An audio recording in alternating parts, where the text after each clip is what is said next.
নমস্কাৰ বন্ধুসকল, ভালনে আপোনালোকৰ? আজি মই আপোনালোকলৈ এটি এগলেছ কেকৰ ৰেচিপি লৈ আহিছোঁ। এই কেকটো মই আজি আটাৰে বনাইছোঁ। এই কেকটো বহুতেই হেল্ডি হয় আৰু এই কেকটো আজি মই আপোনালোকক গিলাছত বনাই দেখুৱাম। গতিকে আহকচোন আজিৰ এই ভিডিঅ'টো আৰম্ভ কৰোঁ। কেকটো বনাবৰ বাবে প্ৰথমতে মই একাপ দৈ লৈছোঁ আৰু দৈখিনি খুব ভালদৰে মিহি হোৱালৈ ফেটি ল'ব, যাতে এইখিনি ধুনীয়াকৈ মিহি হৈ পৰে। তাৰ পাছত ইয়াত মই 3/4 কাপ ৰিফাইণ্ড অইল লৈছোঁ আৰু এইখিনিও এতিয়া খুব ধুনীয়াকৈ ফেটি ল'ব। ব্লেণ্ডাৰ থাকিলে এইখিনি ব্লেণ্ডাৰেৰেও ফেটি ল'ব পাৰে, নাথাকিলে ভালদৰে অকণমান সময় ধৈৰ্য ধৰি এইখিনি ফেটি ল'ব। তাৰ পাছত মই এখন চালনী লৈছোঁ। চালনীখনত মই একাপ দিছোঁ আটা মই একাপ ভৰাই দিছোঁ। তাৰ পাছত 3/4 কাপ দিছোঁ চেনি গুড়ি। তাৰ পাছত 1 চামুচ দিছোঁ বেকিং পাউডাৰ, অকণমান দিছোঁ বেকিং ছ'ডা আৰু অকণমান দিছোঁ নিমখ। এইখিনি ভালদৰে এতিয়া চালি ল'ব। এইখিনি এনেদৰে চালি ল'লে কেকটো ফ্লাফি হয় আৰু গোটেইখিনি ইনগ্ৰিডিয়েণ্ট ভালদৰে মিলি যায়। এতিয়া আকৌ গোটেইখিনি ইনগ্ৰিডিয়েণ্ট ভালদৰে এনেদৰে মিহলি কৰি ল'ব। ময়দাৰে বনোৱা আৰু আটাৰে বনোৱা কেকৰ একো ডিফাৰেঞ্চ নাই, বৰঞ্চ এই কেকটো বেছিহে হেল্ডি হয় যিহেতু আটাৰে বনোৱা হৈছে। এতিয়া মই ইয়াত 1 চামুচ ভেনিলা এছেঞ্চ দি দিছোঁ। তাৰ পাছত মই একাপ গাখীৰ লৈছোঁ আৰু গাখীৰখিনিৰে মই অলপকৈ দি কেকটো ভালদৰে সানি যাম, যেতিয়ালৈকে ইয়াৰ টেক্সচাৰটো মই ভিডিঅ'টোত দেখুৱাৰ দৰে হৈ নাযায়। এয়া দেখিছেনে, কেকটো ইমানখিনিয়ে ডাঠ কৰিব লাগিব।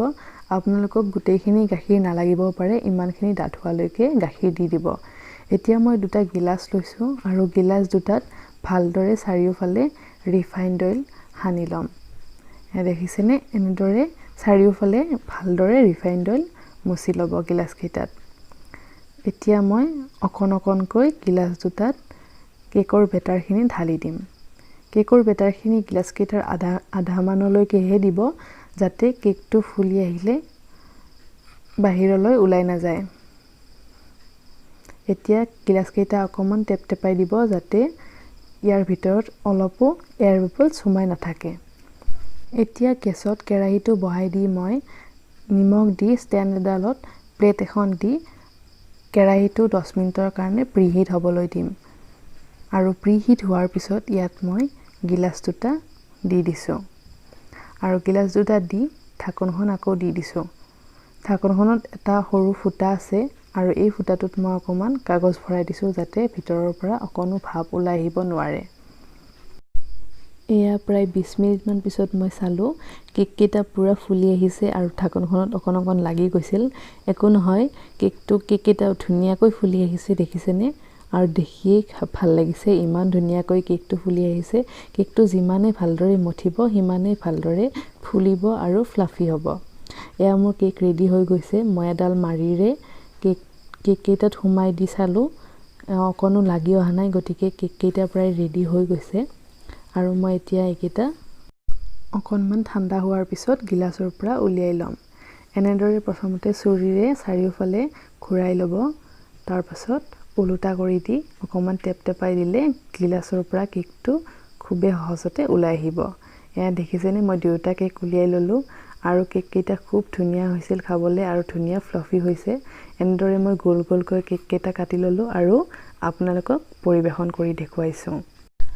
এয়া দেখিছেনে, কেকটো খুবেই ধুনীয়া ছফ্ট আৰু স্পঞ্জি হৈছে। এয়া মই আপোনালোকক কাটিও দেখুৱাইছোঁ। খুবেই ধুনীয়া ছফ্ট হৈছে। আপোনালোকেও এনেকুৱাকৈ ঘৰতে কণী নিদিয়াকৈ আটাৰ কেক ট্ৰাই কৰি চাওক। আৰু আজিৰ এই ভিডিঅ'টো চাই যদি আপোনালোকে ভাল পালে, like, comment, share and subscribe কৰিবলৈ নাপাহৰিব। লগতে কাষতে থকা বেল আইকনটো টিপি দিব, যাতে মই নতুন ভিডিঅ' দিলে আপোনালোকে ন'টিফিকেশ্যন পাই যায়। আজিৰ এই ভিডিঅ'টো ইমানতে সামৰণি মাৰিছোঁ। নমস্কাৰ।